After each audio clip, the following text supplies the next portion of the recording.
One of the largest retailers in the country spent close to $200 million on inference with Anthropic and decided that things got way out of hand and built their own infrastructure. I'm pretty sure most of you have read the news from Uber CTO on how they had planned a budget of their tokens for an entire year and it got over in month 4. I'm also confident that half of you in this room have come to a very similar conclusion that as time goes by, the cost of intelligence really will. Using inference feels like, it's one of the most inexpensive thing. But then this is very different from using a phone where you get a bill once every month and then you have like a specific set of amount that you can actually anchor your mind to. But in case of using these rented intelligence platform, they are like prepaid. You load credits. It's almost as if you're loading credits inside a casino. You put some and then you pull it, and then you are so addicted to it, then you end up doing more and more of it. And by some time, you realize that you've blown past the threshold that you had mentally kept in mind.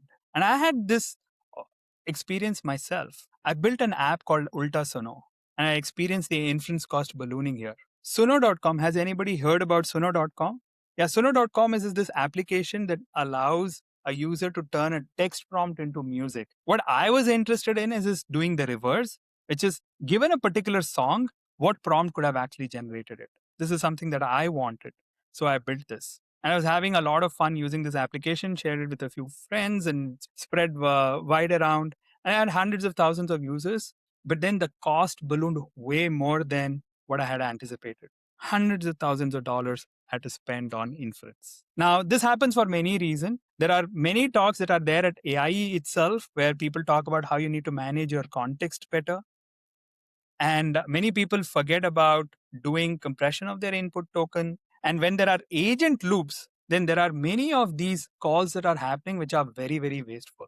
The inference endpoint that is consuming this is completely unaware of the shape of the workload, and which is why this happens. And I have this other issue that had happened 3 weeks ago. My key got stolen. Someone in China got hold of it and then was sucking my endpoint dry. I could see the cost rise up from $7,000 to $7,500 to $8,000, go on and so forth. Thanks to my co-founder who heads the research and technology, we were able to arrest it at $10,000. Otherwise, it could have been $100,000.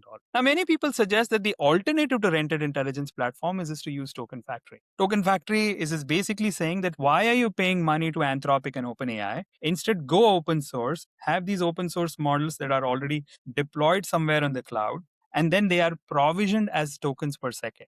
There are neo clouds, and then there are inference endpoint providers who actually do this. In fact, there is also an argument saying that you can build this token factory locally. There are AI Twitter influencers who actually talk about building inference in your garage, in your basement. Buy GPU cards, rig them up together, and then you could actually run a local token factory. In fact, I was inspired by that a little bit.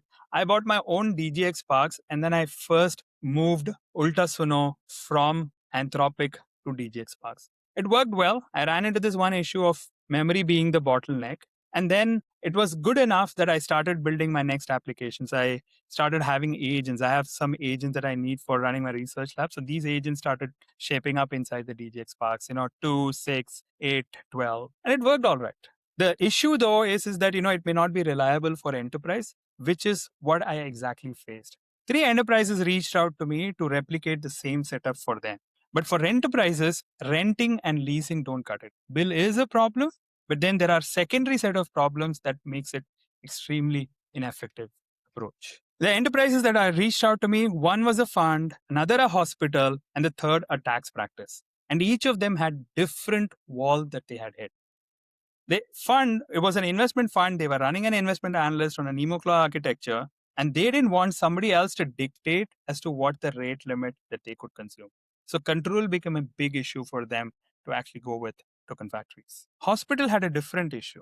They used the use case, it worked well, but later when they went through an audit, a third-party vendor dependency was redlined, and then they couldn't go forward. The tax practice was a completely different issue. In a tax practice, what is happening is when intelligence generates a recommendation, you want to be able to recreate it. And when you don't have access to the in-depth of the model, you will not be able to do this. And that became the issue. So that brings me to the most important point of this presentation. Where do you sit? When do you stop renting infrastructure? If you're a startup, if you're a founder who is doing pre-product market fit work, So you're still figuring out that the use case that you have, if there is demand for it, you can get by renting. But if you're post product market fit, you cannot afford to do. And if you're an enterprise who's already budgeted a project, which means you're telling that you are assuming that this particular use case has product market fit, then again, you cannot ignore to build your own infrastructure, which is what I realized. And I said, like, this situation is like, if you're going to a new city, you may initially start with saying that I don't want to buy a house. Let me actually rent and see. Sometimes you might even Airbnb. You experience the environment, you experience the city, the neighborhood, but then eventually you have to buy the house. You cannot raise a family in an Airbnb. As I went through this experience, I came to the conclusion that I need to build my own inference infrastructure for the apps, the agents, and the scaling of the apps that I'm building. And I call this as just infra. And while I went through this exercise, I realized that there is optimization to be done at multiple layers.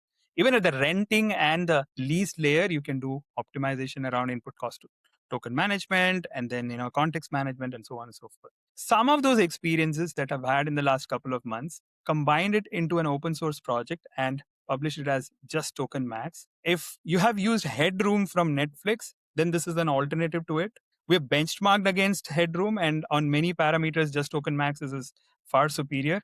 If this is a thing that is of interest to you, give it a try, maybe a GitHub star if you like it. And I also wrote the book called Peak Inference, Infra Economics of AI Inference, when you have to think about building your own inference infrastructure. The AI market is very different compared to the rest of the technology market that used to exist, because here the rules of the game change every 3 to 6 months, which means it becomes a very noisy marketplace. You talk to someone like Jensen, he would say token factory is the future. You hear someone like a Satya Nadella, he will say unmetered intelligence is the future. It is going to be local. And then when you hear neoclouds and inference endpoint providers, they'll say, hey, inference endpoint providers are the ones that are going to capture the value in the marketplace. Now, my experience walking from application to agents to scaling them and then building my own inference infrastructure taught me that if you want to learn, you can rent. But if you want to earn, then you have to own. And if there was the one sentence that you were to take away from this entire presentation, it is that rent to learn, own to earn. But then you have to come to your own answers. Thank you. And if any of these topics are of interest to you, then I'm happy to talk to you about renting, about just token max, about how to build your own inference infrastructure. I'm here at the AI Engineers Conference for the next 3 days. Hit me up on Twitter at mtrajan or through my site, mtrajan.com.